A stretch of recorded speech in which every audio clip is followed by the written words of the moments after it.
Amen, amen, amen. Thank you, Jesus. Hallelujah. Hallelujah.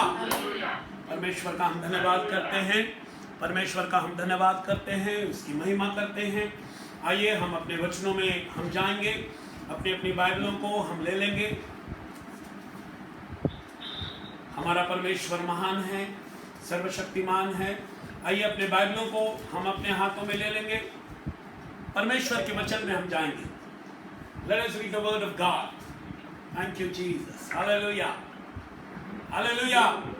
सबको सुनाई दे रहा है? सबको सुनाई दे रहा है कि नहीं? हाँ, praise the Lord. हम बाइबल को हम अपनी बाइबलों को खोलेंगे। बीते दिनों में मैंने आप लोगों को एक छोटा छोटा वीडियो के द्वारा मैंने आपको कुछ वचनों पर हमने ध्यान किया है, और इन वचनों के ऊपर ही हम आज का वचन लेंगे। इसके पहले कि हम आगे जाएं, आने वाले हफ्ते की कुछ बातें मैं आपको बताना चाहता हूं। आने वाले हफ्ते में फ्राइडे, सैटरडे और संडे, आने वाले हफ्ते फ्राइडे, सैटरडे और संडे 3 दिन का उपवास रखा है। 3 दिन का उपवास रखा है। तीनों दिन फ्राइडे, सैटरडे, आने वाले फ्राइडे, सैटरडे और संडे, यानी जो कि हम अगर तारीख देखेंगे 3, 4 और 5 तारीख को संडे तक, यानी संडे दोपहर तक उपवास होगा। ठीक है ना। हम अपने अपने जगहों में हम उपवास कर सकते हैं। रोज शाम को उपवास के पहले, रोज शाम को उपवास तोड़ने के पहले 6:30 बजे, सुनाई दे रहा? 6:30 बजे ऐसे ही एक छोटी सी हम मीटिंग करेंगे। उसको मैं रिकॉर्ड भी करूंगा, वो रिकॉर्ड कर भी मैं लोगों को भेज दूंगा। लेकिन हम ऐसे ही छोटा सा एक मीटिंग करके हम अपने उपवास को तोड़ेंगे। 3, 4 और 5 को संडे की आराधना खत्म होने के बाद हम अपना उपवास तोड़ सकते हैं। वैसे ही उसके आने वाले हफ्ते में जो हमने 3 दिन का उपवास प्रार्थना रखा था, तो 9, 10 और 11 वो भी 3 दिन का उपवास होगा। 3 डेज का उपवास होगा। 9, 10 और 11 हम अपने अपने घरों में हम करेंगे। ठीक है ना। तो वो उस दिन भी शाम के समय में हम प्रार्थना, इस तरह से हम प्रार्थना में जमा होंगे और जमा होकर हम अपने उपवास को तोड़ेंगे। और संडे का जो सर्विस है उसको मैं रिकॉर्ड कर भी भेजूंगा। और बाकी हम जितने लोग वीडियो के द्वारा या कोई और फेसबुक के द्वारा जब हम मिल सकते हैं तो वैसा हम मिलने पाएंगे। Praise the Lord. सूचना सबको मिल गई? चर्च वालों का, चर्च में जो बैठे उनका कोई रिएक्शन नहीं आ रहा है। चर्च में जो बैठे सुनाई दे रहा है क्या? हाँ, ठीक है। तो 3, 4 और 5 और 9, 10 और 11, ठीक है। 3, 4, 5, 9, 10, 11। ओके, अभी हम वचन को सुनेंगे। हेलो, अभी हम वचन को सुनेंगे। अगर आपको सुनाई भी नहीं दे रहा है तो भी आप शांत रहे। केवल मैंने बोला हूं मेरलिन जो है उसको हिंदी बाइबल पढ़ने को बोला हूं। मेरलिन, मेरे जो मेरलिन नहीं दिख रही, मेरलिन, हाँ दिख तो रही है लेकिन आवाज, स्पीकर के पास बैठना पड़ेगा। हाँ, तो एक वचन पढ़िए जरा मेरलिन। भजन संहिता 10 का 1, 10:1।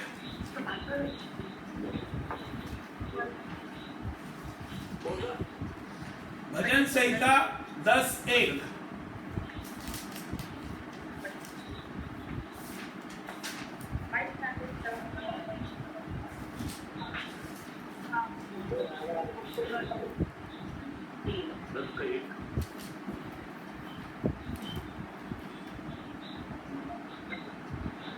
हाँ जी, बॉम्बे वालों का थोड़ा वीडियो गड़बड़ है, ऑडियो। अच्छा, अगर किसी को भी मिल जाए तो भी पढ़िए जरा। किसी को मिल जाए तो भी पढ़िए, थोड़ा एक आवाज तो आएगा। हाँ रहता है। हाँ हाँ, हे मेरे परमेश्वर तू क्यों दूर रहता है ना, why are you far away O Lord, है ना। तो मैं ये सिर्फ ये ट्रायल वचन था, इसके ऊपर हमने एक प्रचार कल सुना था 10:1 पर, ठीक है ना। लेकिन ये बहुत सी बार हमारे लिए ये बहुत सी बार एक प्रश्न हमारे जीवन में होता है कि बहुत सी बार हमारे जीवन में ये एक प्रश्न होता है कि परमेश्वर, where is God in the time of trouble, है ना। मुसीबतों के समय में परमेश्वर कहाँ है ना। ये वाला प्रश्न हमारे जीवन में हमेशा होता है।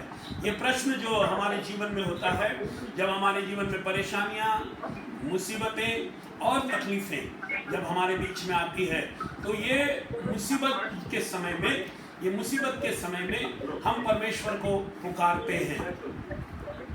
हालेलुया।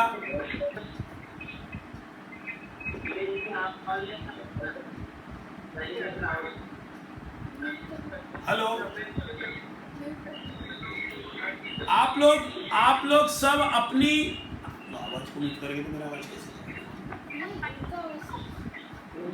आप लोग अपने आवाज को म्यूट करो, अपनी आवाज को बंद करो। आप अपने वीडियो के आवाज को बंद करेंगे।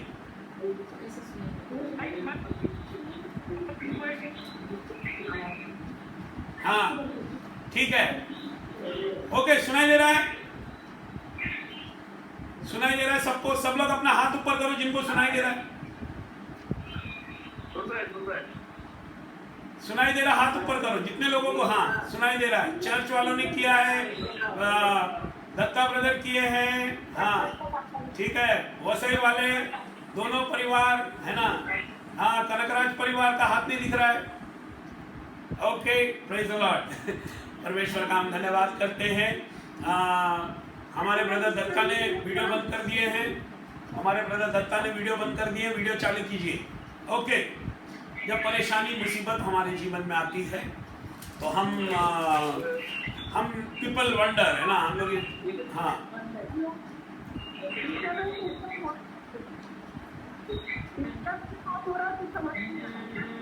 हाँ तो उसका वीडियो मैं बाद में भेज दूंगा। अभी आप सिर्फ सुनो, मेरा जबान ये करो, मैं वीडियो भेज दूंगा, प्रचार का वीडियो आपको भेज दूंगा।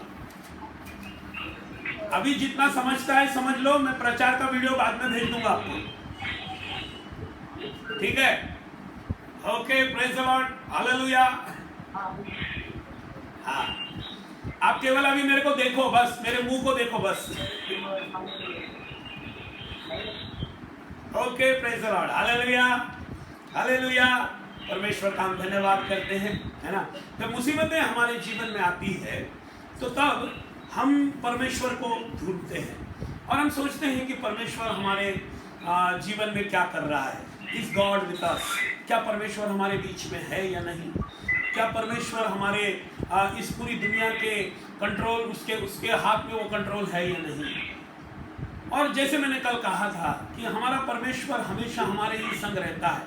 कल मैंने बहुत से उस वीडियो में मैंने आपको बताया था कि हमारा परमेश्वर हर पल हर समय हमारे संग रहता है। और जब ये हमारे संग रहता है का मतलब ये है कि हमारे उठने बैठने हर पल में। और हमने देखा कैसे वो अब्राहम के साथ था, फिर मैंने याकूब के साथ था, उसके बाद वो याकूब के साथ था, फिर उसके बाद वो तमाम उन लोगों के साथ भी था, है ना, जो लोगों ने परमेश्वर पर विश्वास कर कर जो लोग निकले। और वो हमेशा कहता है, I will never leave thee, no will I forsake thee. मैं तुमको कभी नहीं छोड़ूंगा, न मैं तुम्हें कभी त्यागूंगा। तो वो हमको कभी नहीं त्यागने वाला हमारा परमेश्वर है। इसलिए हम इस बात को याद रखें, इस बात को हमको समझना चाहिए, ठीक है ना, कि परमेश्वर एक अलग इलाके में रहता है, परमेश्वर एक अलग दुनिया का है। परमेश्वर मेरे और आपके जैसा नहीं है। परमेश्वर कहता है कि तुमने ये सोच लिया कि मैं तुम्हारे जैसा हूं, है ना, you all together thought that I was like you. लेकिन हम परमेश्वर हमारे जैसा नहीं है। यद्यपि हम उसके रूप में बनाए गए हैं, तो भी उसका जो रूप है वो एक आत्मिक रूप है। तो परमेश्वर कहता है कि तुम समझते हो कि मैं तुम्हारे जैसा हूं, लेकिन वो नहीं है, वो एक अलग है। यशाया उसका 55 अध्याय, यशाया उसका 55 अध्याय, आइज़ाया 55 उसका 8 और 9 जब हम पढ़ते हैं तो उसमें क्या लिखा है?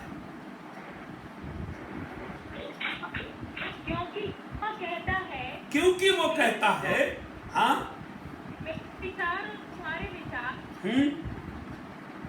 एक समान नहीं है, न तुम्हारी गति और मेरी गति एक सी है। हाँ देखो, न तुम्हारे विचार और मेरे विचार एक जैसे हैं, न तुम्हारी सोच, न तुम्हारे चाल चलन, न तुम्हारे काम करने का तरीका, न तुम्हारे परमेश्वर के पास आने का जो तरीका है वो एक जैसा है। हमारा और परमेश्वर का कोई मेल नहीं है। परमेश्वर ने हमको बनाया है, ये सारी दुनिया को परमेश्वर ने बनाया है, इसलिए he thinks in a different way. वो अलग रीति से सोचता है। हमारे लिए एक अलग सोच है, लेकिन परमेश्वर की एक अलग सोच है। एक समय था जब परमेश्वर ने हमारे अंदर उसकी सोच डाली हुई थी, और वो आदम की वाटिका में था। जब आदम और हवा दोनों वहां पर थे तो परमेश्वर की सोच आदम के अंदर थी, लेकिन बाद में गड़बड़ ये हो गया कि शैतान की सोच उनके अंदर आ गई, और शैतान की सोच अंदर आने के कारण अब हमारी सोच परमेश्वर की सोच नहीं रही। इसलिए परमेश्वर जिस रीति से विचार करता है वो एकदम अलग है। इसलिए अगर हम जब बाइबल पढ़ते हैं, आप लोगों को ये कभी महसूस हुआ या नहीं मुझे नहीं मालूम है, लेकिन जब हम बाइबल पढ़ते हैं तो कितनी बातें जो मसीह की जो कही गई है वो सब इम्प्रैक्टिकल नजर आती है ना। कितनी बातें हमको लगता है नहीं ऐसा नहीं होना चाहिए, है ना। कितनी बातें वो कहता है कि जब एक गाल पर कोई चाटा मारे तो दूसरा गाल दे देना, है ना। जबकि हमारा बेसिक रिएक्शन, यानी हमारे जीवन का बेसिक रिएक्शन हर व्यक्ति का ये होता है कि क्या करे, एक गाल पर चाटा मारा तो उसके 2 मार दो, है ना। ये हमारा रिएक्शन होता है। यानी कितनी बातें वहां पर मसीह कहता है जो एक्चुअली में हमको लगता है इम्प्रैक्टिकल है। ये दुनिया में जीने के लिए हम ऐसा नहीं कर सकते, लेकिन यही तो गड़बड़ है ना। कितनी बातें में हमको लगता है कि हमारे परेशानियों को परमेश्वर ने दूर कर देना चाहिए, लेकिन परमेश्वर जो है वो उन परेशानियों को दूर करता ही नहीं है। उसकी सोच जो है ना वो हमारे सोच से एकदम अलग है। हम चाहते हैं कि हमारी उन्नति हो जाए, हम चाहते हैं कि हम बहुत धनवान हो जाएं, हमारे आर्थिक उन्नति हो जाए, हमारी शारीरिक उन्नति हो जाए, और हम क्या है मरने से पहले हम क्या है हमारा एक अच्छा जीवन हम जी ले, है ना। हमको लगता है एक अच्छा जीवन जीने के बाद हम मर जाएं। बहुत से लोग मरना नहीं चाहते, क्यों? वो कहते हैं कि अभी तक मैंने जीवन जिया ही नहीं, I have not yet lived my life. लेकिन परमेश्वर कहता है कि तेरे मरने से ही तेरा जीवन है। You have to die to live. तुझे मरना पड़ेगा जीने के लिए। तो इस तरह से परमेश्वर का जब सोच है ना ये बहुत अद्भुत है। रोमी की कलीसिया में जब पौलुस रोमी के पत्री को जब हम पढ़ेंगे तो पौलुस वहां पर बहुत सी बातें परमेश्वर के विषय में बता रहा है। और बेसिकली ये रोमी की कलीसिया को इसलिए समझा रहा है क्योंकि रोमी लोग जो है वो यहूदी नहीं थे, वो परमेश्वर को नहीं जानने वाले लोग थे। उन्होंने परमेश्वर मसीह को जाना ही नहीं, परमेश्वर कौन है उनको मालूम नहीं था, पुराना नियम क्या है उसको मालूम नहीं था। और ऐसे कलीसिया को जब परमेश्वर ने पौलुस ने वो वचनों को लिखा तो वो पूरा उनको समझा रहा है। और समझाते समझाते वहां पर वो एक 11वां अध्याय उसका अगर मती उसका 11 अध्याय कोई पढ़ लेंगे, मती उसका 11वां अध्याय, तो वहां जब परमेश्वर के सोच के विषय में वो बात करता है, उसके कार्य करने के विषय में बात करता है, तो कार्य करने के विषय में बात करते समय परमेश्वर एकदम अचानक से पौलुस अचानक से एक चीज बोलता है। 11 अध्याय और उसके 32 वचन, 32 और 33। क्योंकि तू यही अच्छा लगता है। हाँ हे पिता, क्योंकि तुझे अच्छा लगा। हाँ हे पिता ने मुझे सब कुछ सौंपा है। नहीं 11:32 रोमन्स क्या ऐसे मैं मती बोला था गलती से, हाँ रोमी। परमेश्वर ने सबको हाँ आज्ञा उल्लंघन का बंदी बना कर रखा ताकि वह सब पर दया करे। परमेश्वर का धन और बुद्धि और बलवान क्या ठीक है। हाँ उसके विचार कैसे अथाह और उसके देखो यहाँ पर, देखो परमेश्वर, यहाँ पर पौलुस जब परमेश्वर के विषय में बात करता है तो वो कहता है कि परमेश्वर ने सबको परमेश्वर ने अनाज्ञाकारिता के अंदर रखा, और आखिरी में वो कहता है कि परमेश्वर का ज्ञान, उसके सोच और उसके विचार। फिर से पढ़ेंगे उसको 33 को। हाँ परमेश्वर और बुद्धि, हाँ परमेश्वर का बुद्धि, हाँ उसके विचार कैसे अथाह है। हाँ और उसके मार्ग कैसे अगम है। उसके मार्ग कैसे अगम है। हाँ उसकी बुद्धि को किसने जाना। उसकी बुद्धि को किसने जाना। या उसका हाँ उसके, या उसका मंत्री कौन हुआ। हाँ उसका मंत्री कौन हुआ। देखो परमेश्वर की बुद्धि को किसने जाना और उसका मंत्री कौन हुआ। यानी परमेश्वर के हम बुद्धि को हम जान नहीं सकते, परमेश्वर के ज्ञान को हम पहचान नहीं सकते। उसका विचार जो है वो हमारे से बहुत दूर है, हमारे से अलग है, हमारे सोच विचार से भी वो अलग है। हम कुछ सोचते हैं, परमेश्वर कुछ और सोचता है। हम कुछ देखते हैं, परमेश्वर कुछ और देखता है। हम जिस तरह से देखते हैं वैसे परमेश्वर नहीं देखता। हम जो चीज़ों को जिस तरह से देखते हैं परमेश्वर वैसे नहीं देखता। हम फायदा देखते हैं, लेकिन परमेश्वर क्या है, अनंत काल के लिए सोचता है। हम यहाँ की सोचते, परमेश्वर अनंत काल की सोचता है, क्योंकि उसके विचार, उसके सोच हमारे से बहुत बहुत अलग है। इसलिए इस कोरोना वायरस और तमाम चीजें जो है इसमें हमारे सोच है। हम सोचते हैं कि नहीं परमेश्वर ने कार्य करना चाहिए, इन तमाम चीजों में परमेश्वर का कुछ कार्य होना चाहिए। यस, इसके पीछे भी उसका कोई उद्देश्य है, इसके पीछे भी कोई उसकी बातें हैं, लेकिन उसको समझने के लिए हमको परमेश्वर के ज्ञान को समझना पड़ेगा।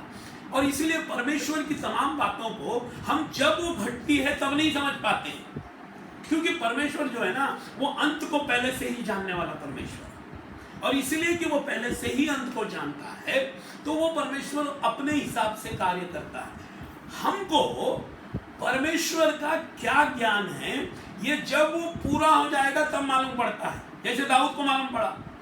दाऊद, जैसे कि आज हमने 10 अध्याय पहला वचन पढ़ते हैं तो उसमें दाऊद ने कहा, हे परमेश्वर तू मुझसे क्यों दूर रहता है, क्यों तू अपने आप को छुपाए रहता है ना। 13वें अध्याय का पहला वचन पढ़ेंगे, हे प्रभु तू मेरी प्रार्थना को क्यों नहीं सुनता, हे परमेश्वर तू कहाँ है, तू क्यों मेरी प्रार्थना को नहीं सुनता, है ना। ये दाऊद उस समय बोल रहा है जब वो परेशानी से गुजर रहा है, उस समय बोल रहा है कि जब मुसीबतों से वो गुजर रहा है। लेकिन वही दाऊद अंत में एक समय में क्या बोलता है, जो दुख मुझे हुआ वो मेरे भले के लिए था। हाँ, जो दुख मुझे हुआ वो मेरे भले के लिए था। अब क्या ये कोरोना वायरस और ये लॉकडाउन और तमाम चीजों में कोई परमेश्वर की भलाई है? हमारे लिए तो है, भलाई दुनिया के लिए नहीं होगी, लेकिन तुम्हारे और मेरे लिए ये भलाई कहीं ना कहीं है, क्योंकि परमेश्वर ने हमारे विषय में कहा है, विश्वासियों के विषय में कहा है, जो कल्पनाएं मैं तुम्हारे विषय में करता हूं उन्हें मैं जानता हूं। और वो दूसरा कहता वो हानि की नहीं है, वो तेरे हित की है। तो दुनिया के लोगों को कोरोना वायरस जो आया है इससे फायदा हो न हो, इसका कोई पॉजिटिव बात हो न हो, लेकिन क्या है, लेकिन हमारे लिए है, बिकॉज हमारे लिए परमेश्वर ने कुछ बेहतर सोचा है ना। And on a lighter tone जैसे मेरलिन मुझको कल कह रही थी, है ना, कि मैं सोशल मीडिया का इतना विरोधी हूँ। देवेन भी मेरे को पहले दिन ही बोल रहा था, अरे पास्टर साहब अभी आप क्या है क्रैश कोर्स ले लो ये तमाम टेक्नोलॉजी में, है ना, क्यों। और मैं इसका हमेशा विरोधी रहा हूँ, टेक्नोलॉजी कभी इस्तेमाल नहीं किया हूँ, है ना। तो फाइनली मोदी जी को मेरे को लॉकडाउन में लाना पड़ा कि इससे मैं एक चीज, तो मेरे लिए फायदेमंद ये है कि मैं टेक्नोलॉजी थोड़ा सीख रहा हूँ, है ना। मेरे लिए ये फायदेमंद ये है कि, है ना, कल रात को मेरलिन भी बोल रही थी कि मोदी जी को तुमको सिखाना पड़ा, आपने किसकी नहीं सुने, मोदी जी की सुने फाइनली, है ना। हाँ, तो मैं उसको कल बता रहा था, देवेंद्र ने पहले ही दिन बोल दिया अभी आप घर में बैठकर एक हफ्ता क्रैश कोर्स लो अभी, है ना। और एक्चुअली में देखा जाए तो मैं रोज एक वीडियो बना रहा हूँ और वीडियो को एडिट करने को 3 घंटा लगा रहा हूँ। पहले दिन 3 घंटा लगा, फिर बाद में दूसरे दिन थोड़ा कम घंटा लगा, है ना। अभी थोड़ा समझ में आ रहा है कि कैसे किया जाता है ना। So unless you are thrown into the water you will not learn to swim, है ना। तो ये भी जो चीजें हमारे जीवन में जो हो रही है ना, कहीं ना कहीं इसका क्या है, इसकी भलाई है ना। मैं आज हमारे एक और बहन से बात कर रहा था, तो वो बोल रही थी कि कितनी बातें जो मनुष्य सोचता है वो सब पूरी हो गई, है ना। हमेशा सोचता होगा स्त्रियां सोचती होगी मेरा हस्बैंड घर में नहीं रहता, है ना, हमेशा बाहर रहता, तो वो भी पूरा हो गया। हमेशा लोग सोचते होंगे कि ये सब काम करके मैंने घर ही में बैठा रहो, कितने बार वो वाली भी इच्छा पूरी हो गई, है ना। और कितनी बार हमको लगता है कि I want to get up late, है ना, सुबह उठ के मुझे जाना नहीं है ना, लेकिन आजकल क्या है, वो भी इच्छा हमारी पूरी हो गई, है ना। तो बहुत सी इच्छाएं, बहुत सी लोगों की जो इच्छाएं हैं, है ना, फैमिली साथ में रहना चाहिए, है ना। पिछले 6 महीने से जब से हमारे दोनों बच्चे गए हैं तो ग्लैडिस का यही चालू है कि बच्चे नहीं है घर में, बच्चे नहीं है घर में, बच्चे नहीं है घर में, है ना। तो अभी क्या हो गया, अब सारे के सारे लोग घर में है ना। तो एक साथ बैठकर सब कुछ जो कुछ करना है ना, वो करिए, है ना। We talk about family time, there is all time and all family now. तो यानी कुछ बातें ये जो हमारे जीवन में जो हो रही है, इसकी भलाई है कहीं ना कहीं, है ना। एंड ऑफ द डे परमेश्वर इन चीजों के द्वारा हमको समझा रहा है। लेकिन एक बात याद रखना, क्योंकि परमेश्वर हमारा अलग है, परमेश्वर के सोच अलग है, परमेश्वर के विचार अलग है, इसका मतलब ये नहीं है कि परमेश्वर आपको और मुझको जानता नहीं या चाहता नहीं, है ना। जानता नहीं है या चाहता नहीं है, हाँ। उसका क्योंकि ये जो कार्य है, ये कार्य परमेश्वर के ही ओर से है। और हमारा परमेश्वर जो आसमान में रहने वाला परमेश्वर है, वो आसमान से नीचे देखता है, और हमारे और तुम्हारे नजदीक रहने वाला वो हमारा परमेश्वर है, हाँ। वो कहता है उसमें कि अगर 34 भजन संहिता उसका 15 पढ़ेंगे, 34:15,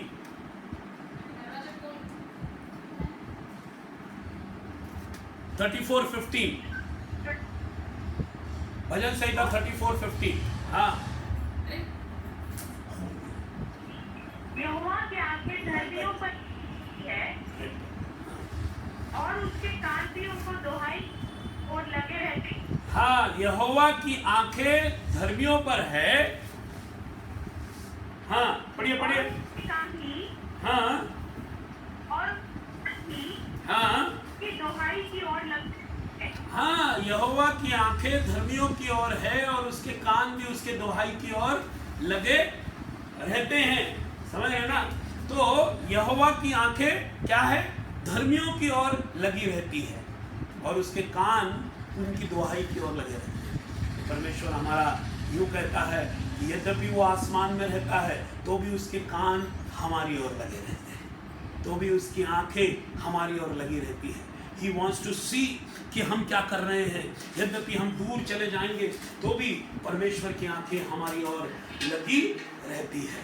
और ये महान जो हमारा परमेश्वर है, ये परमेश्वर जो हमारा महान है, वो He stoops down, क्या है, to hear us, हमारे प्रार्थनाओं को सुनता है। यद्यपि वो हर एक एफएससी उसका 2 अध्याय, उसका 1 अध्याय, उसका 20, 21, 22 को पढ़ेंगे। एफएससी 1 अध्याय 20, 21, 22।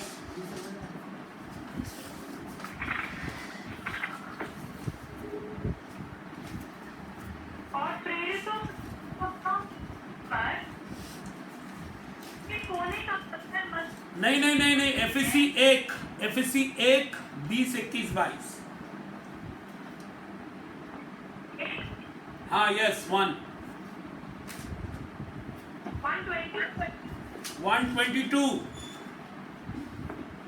और सब कुछ उसके पाँव पे चढ़ता और उसे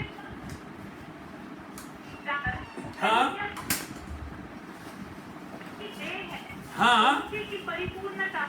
हाँ, देखो ये परमेश्वर जो सबके ऊपर रहने वाला परमेश्वर है, सारे आसमान के ऊपर रहने वाला परमेश्वर है। वचन कहता है उसने उसको सारे आसमान, सारी प्रिंसिपैलिटी, सारे पावर्स के ऊपर उसने उनको ले जाकर रखा है। ये परमेश्वर जो है ये क्या है, उसने सारी सामर्थ कलीसिया को दिया। इसका मतलब he is in our midst, वो आज हमारे बीच में है। वचन कहता है जहां 2 या 3 मेरे नाम से इकट्ठा होते हैं उनके बीच में मैं रहता हूं। आज वो हमारे ही बीच में है, इस समय वो हमारे बीच में है। यद्यपि आप अपने अपने घरों में बैठे हैं, इसलिए मैं चाहता हूं कि यद्यपि हम अपने घरों में बैठे हैं तो भी मालूम है क्योंकि मसीह के नाम से आप वहां जमा हुए हैं ना, तो परमेश्वर आज हमारे बीच में भी है। You no, your home is your church. मैंने पहले वीडियो में आपसे कहा था, है ना, कि your home is your church. God started the church, there was no church in the garden of Eden. अदन की वाटिका में कोई चर्च नहीं था, अदन की वाटिका में घर ही चर्च था। तो आज आप लोगों का जो घर है वो चर्च है। यद्यपि आज प्रचार आप यहाँ से सुन रहे हैं तो भी वो जो कलीसिया जो है, घर है, वहीं पर आपका चर्च है।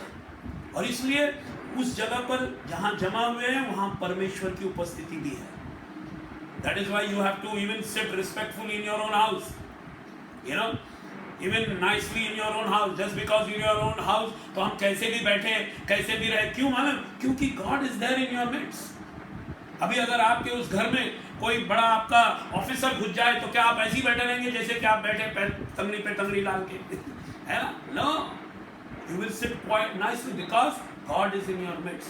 जहाँ 2 या 3 मेरे नाम से इकट्ठा होते हैं। तो what I mean to say is कि परमेश्वर हमारे बीच में रहता है और उसने हमको कभी भी क्या है, हाँ, और हमारी जो सोच है, ये सोच और उसकी सोच में बहुत फर्क है। And you have to respect the things of God.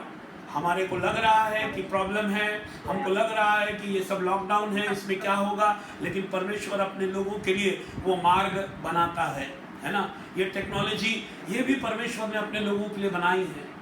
वो समय है कि परमेश्वर चाहता है कि हम सब अपने परमेश्वर को जाने, उसके उस कार्यों को जाने, क्योंकि वो जो हमारा परमेश्वर है, ठीक है ना, वो उसके लिए कोई भी चीज़ असंभव नहीं है।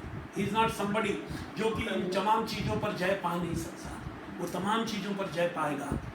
हम भी पा सकते हैं, लेकिन ये जो समय परमेश्वर ने हमको दिया है तो हम परमेश्वर के नज़दीक आने पाए। बहुत समय खुदा ने हमको दिया है, इन समयों में हम परमेश्वर के वचनों में, उसके प्रार्थनाओं में इसको हम गुजारें और आने वाले दिनों में हम परमेश्वर के उस क्रूस की ओर अपनी नज़र को लगाएं, है ना। सोच के विषय में जब मैं बता रहा था तो ये एक और मैं बताना चाहता हूँ। हम लोग क्या सोचते हैं कि हम लोग जब अपने बच्चों को कोई एग्जाम्पल बताते हैं, जब हम अपने बच्चों को कोई उदाहरण बताते हैं तो बड़े बड़े विज्ञानियों का उदाहरण बताते हैं कि आपको इसके जैसे बनना है, वो एक्टर्स का बताते हैं और बोलते इसके जैसे बनना है, वो हम ब्यूटी क्वीन का बताते हैं और बोलते इसके जैसे बनना है। लेकिन पौलुस क्या कहता है? पौलुस कहता है हमको मसीह के नाई बनना है। We have to become like Christ who was crucified on that cross. वो अपनी परमेश्वर हमारी नज़र को कहाँ ले जाना चाहता है? उस मसीह की तरफ। हाँ, पहला कुरिन्ती उसका 11वां अध्याय उसका पहला वचन, पहला कुरिन्ती 11 अध्याय उसका पहला वचन।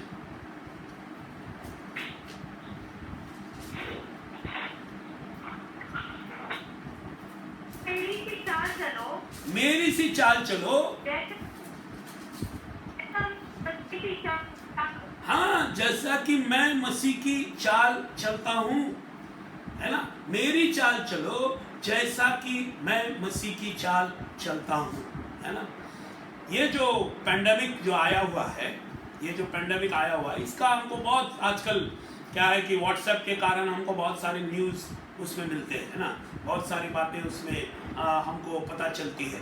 मुझे एग्जैक्टली वो एक आया था, लेकिन एग्जैक्टली वो वचन वो नहीं मालूम, मैं आप लोगों को फॉरवर्ड करूंगा वो। लेकिन 1918 में 1918 में स्पेनिश फ्लू हुआ था।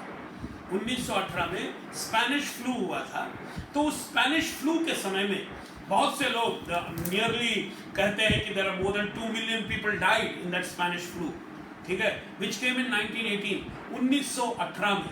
और कितना ये है कि 2020 में हार्डली 102 साल के बाद ऐसा इतनी बड़ी महामारी हमारे बीच में आई है। तो वो जो स्पेनिश फ्लू में एक परमेश्वर के वहाँ का एक वो लीडर भी था और एक फिलोसोफर भी था, तो उसने एक बात ये बोला कि ये वो समय है कि हम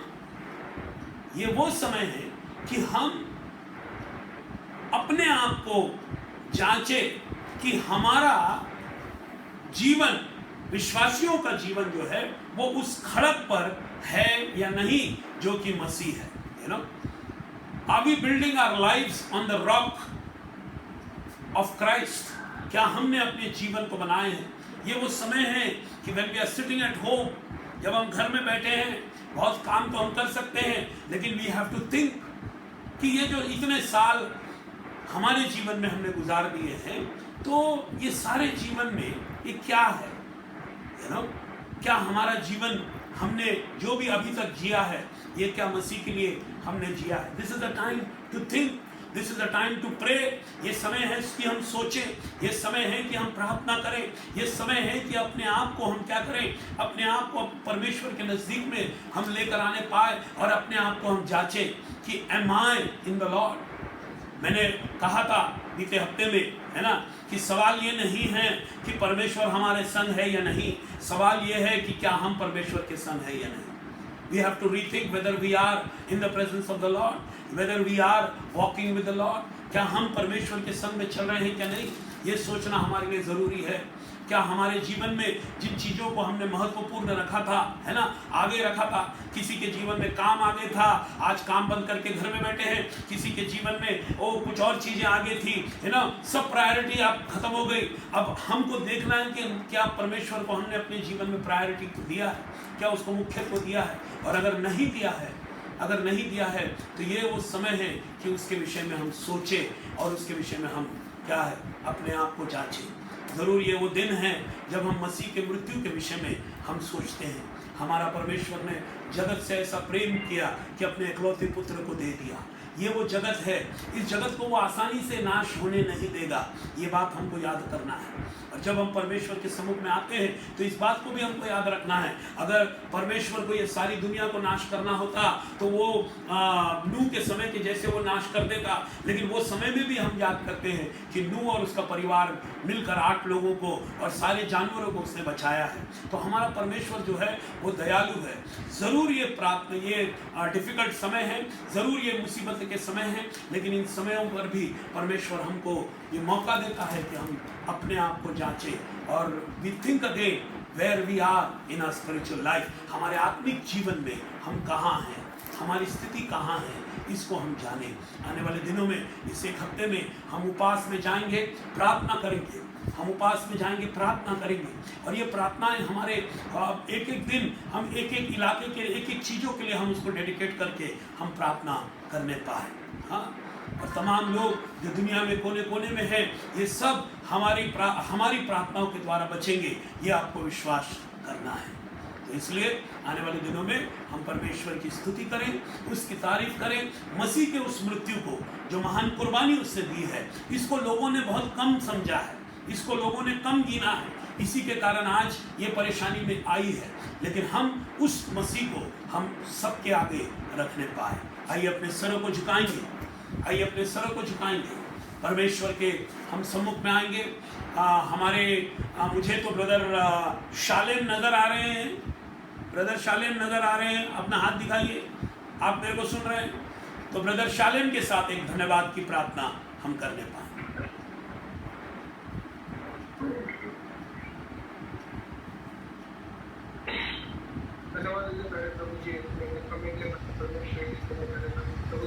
अपने जगह पर